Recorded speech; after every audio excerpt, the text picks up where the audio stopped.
तो गाइस हमारे paid Telegram channel पर तुरंत सील का पूरा नॉवेल एक्सप्लेन हो चुका है। अगर आपको देखना है तो आपको लिंक डिस्क्रिप्शन बॉक्स और कमेंट बॉक्स में मिल जाएगा। इस टाइम 85% ऑफ भी चल रहा है, तो तुरंत जाइए ज्वाइन हो जाए, लिंक इन डिस्क्रिप्शन। तो एपिसोड की स्टार्टिंग में दिखाया जाता है कि जो हायू था उसने लॉन्ग हाउचेन की तरफ एक पावरफुल बैगनी कलर का गोला छोड़ा था जो बहुत ही ज्यादा मिस्टीरियस था और उसके अंदर से बहुत ही खतरनाक ऑरा निकल रहा था।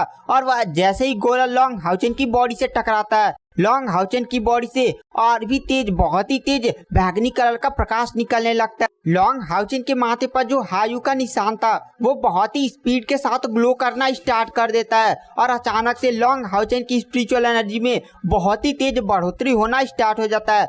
लॉन्ग हाउचेन की प्रेजेंट टाइम की स्पिरिचुअल एनर्जी 4 लाख थी और अचानक से लॉन्ग हाउचेन की स्पिरिचुअल एनर्जी 4,10,000, 4,20,000, 4,30,000 ऐसे करके लगातार बढ़ने लगती है और अचानक से लॉन्ग हाउचेन की स्पिरिचुअल एनर्जी 5 लाख भी पार कर जाती है और अभी भी रुकने का नाम नहीं ले रही थी और ये स्पिरिचुअल एनर्जी बढ़कर पहुंच जाती है 5,90,000 और थोड़ी देर में ये जो स्पिरिचुअल एनर्जी की गिनती होती है वह जाकर रुकती है 5,98,000 के पास। इस टाइम हाउचेन की कल्टीवेशन लेवल 9 स्टेज 5 सब स्टेज 9 है, मतलब अब लॉन्ग हाउचेन ह्यूमन वर्ल्ड में सबसे ज्यादा पावरफुल है।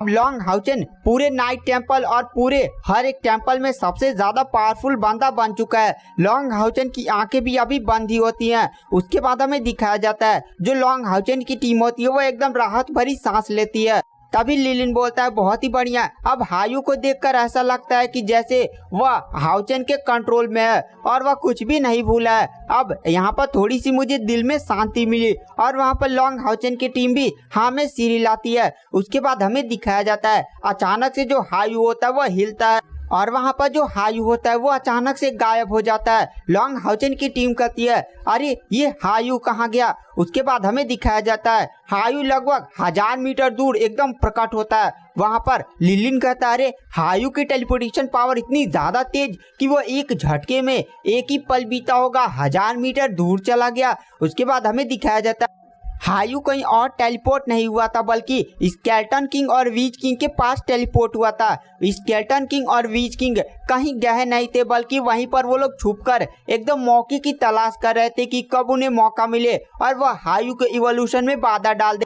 पहले जब उन्होंने देखा कि जो लॉन्ग हाउचेन है वो हायू के पास चला गया है और वो भी एकदम कल्टीवेशन की मुद्रा में बैठा हुआ है, तब उन्होंने लॉन्ग हाउचेन और हायू के इवोल्यूशन को रोकने की कोशिश करने के लिए जैसे वो लोग आगे बढ़े थे वहां पर कार तुरंत आसमान में उड़कर अपना डोमेन ऑफ प्यूरिफिकेशन जारी कर दी थी, जिसके कारण पूरे ग्राउंड में लगभग 500 मीटर तक एकदम सफेद रोशनी फैल गई थी और वह सफेद रोशनी स्केलेटन आर्मी और 10 स्केलेटन किंग के लिए काफी ज्यादा खतरनाक थी। इसीलिए वो लोग पीछे हट गए थे और गए नहीं थे बल्कि वहीं पर छुपकर वो लोग ऑस्टिन ग्रीफ यानी हायू के इवोल्यूशन को वहीं पर छुपकर वो लोग देख रहे थे। और जब ऑस्टिन ग्रीफ इवॉल्व हुआ था तो उन्हें ऐसा लगा कि उन्हें 6000 पहले वाला दृश्य याद आ गया हो कि उनके साथ आखिर क्या क्या हुआ था और वो लोग काफी ज्यादा अंदर ही अंदर बहुत ही ज्यादा दुखी महसूस कर रहे थे और उन्हें ऐसा लग रहा था कि उनकी 6000 की मेहनत एकदम बर्बाद हो चुकी है। उसके बाद हमें दिखाया जाता है जो हायू होता है वह सीधे उन लोगों के सामने प्रकट होता है। हायू को अपने सामने प्रकट होता हुआ देखकर वहां पर जो स्केलेटन किंग और वीच किंग थे वो काफी ज्यादा डर जाते हैं। वहां पर जो 8 किंग थे वो तो पहले ही डर कर भाग गए थे। ऑस्टिन ग्रीफ एकदम बहुत ही ज्यादा उन्हें गुस्से में देख रहा था। वहां पर स्केलेटन किंग और वीच किंग एकदम डरे हुए थे। और गाइस मैं आपको बताना चाहता हूं कि जो स्केलेटन किंग है वो एक आदमी है और वीच किंग एक औरत है। उसके बाद हमें दिखाया जाता है हायू के आटो सर एकदम बहुत ही तेज गुस्से में थे और तुरंत वो लोग दहाड़ मारते हैं और हायू के दहाड़ से ही वहां पर जो वीच किंग होता है वो जाकर सीधे 10 मीटर दूर गिरता है। और इस नज़ारे को देखकर वहां पर लॉन्ग हाउचेन की टीम भी काफी ज्यादा शौक थी। वहां पर कैर कहती है आखिर अब हायू को शांत कौन करवाएगा। अभी भी लॉन्ग हाउचेन एकदम कल्टीवेशन की मुद्रा में बैठा हुआ है। लॉन्ग हाउचेन ने प्रॉमिस किया था इन लोगों से कि अगर वो लोग हायू के इवोल्यूशन में कोई बाधा नहीं डालते तो लॉन्ग हाउचेन हायू को कंट्रोल करके उन सभी को जान को बख्श देगा। लेकिन अब तो ऐसा लग रहा है कि हायू इन्हें जिंदा ही नहीं छोड़ेगा। जब तक लॉन्ग हाउचेन को होश आएगा तब तक हायू इन दोनों को समाप्त ना कर दे।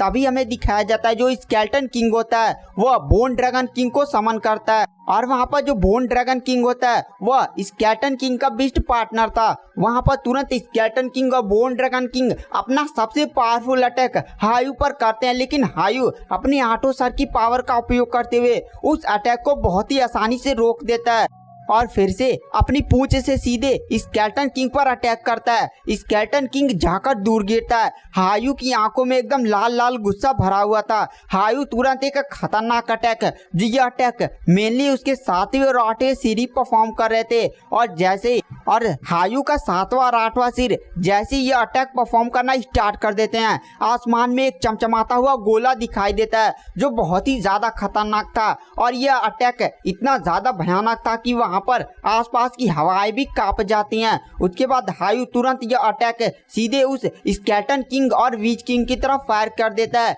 स्केलेटन किंग बहुत ही ज्यादा डर जाता है, लेकिन वो अपनी पावर्स का यूज करके अपने सामने एक शील्ड बनाता है, और तभी हमें दिखाया जाता है जो वीच किंग होती है वह तुरंत स्केलेटन किंग के सामने आ जाती है और स्केलेटन किंग के अटैक और हायू के अटैक को अपने ऊपर ले लेती है। और स्केलेटन किंग यह देखकर काफी ज्यादा दुखी हो जाता है और तुरंत उसकी आंखों से आंसू गिरने लगते हैं। और वहाँ पर जो वीच किंग होती है उसकी हालत बहुत ही ज्यादा बुरी हो जाती है। उसका सारा शरीर ही एकदम जलकर एकदम अजीब सा हो गया था। उसकी हड्डियां जो पहले कुछ अजीब सी दिखती थी वो और भी ज्यादा काली हो गई थी और वह काफी ज्यादा कमजोर लग रही थी। स्केलेटन किंग तुरंत वीच किंग के पास जाता और कहता है तुम मेरे सामने क्यों आई? तो वहाँ पर वीच किंग कहती है हम इतने साल साथ रहे, मरेंगे भी साथ ही और जिएंगे भी साथ ही। और यह बोलकर वहाँ पर वीच किंग के भी आंखों से आंसू गिरने लगते हैं और स्केलेटन किंग को बहुत ही ज्यादा गुस्सा आता है। कहता है इस ऑस्टिन ग्रिफ ने हमारी पूरी जिंदगी बर्बाद कर रख दी है, आज मैं इसे नहीं छोड़ूंगा।